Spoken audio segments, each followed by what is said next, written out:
I'm going to show you how to reset this printer to the factory default setting. Now the first step is to switch on the printer. Also make sure your printer is connected with any of your device. For example, I have an iPhone here. Now we go and open the HP Smart app and you will see the printer is available here. Tap on the printer and on the next page look for the advanced setting. As you can see on this page, click on that. It will open the HP website link, so just click OK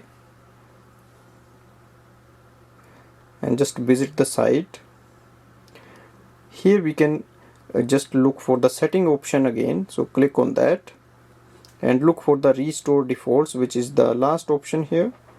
Under that look for the restore factory defaults, so click on that. Now it will ask to enter the pin. Enter the pin and click on the submit button. Now it gives the access for the restore factory defaults. Click on this icon again and click yes. It says it's in progress and it might take several minutes. So here we can see the purple light is there.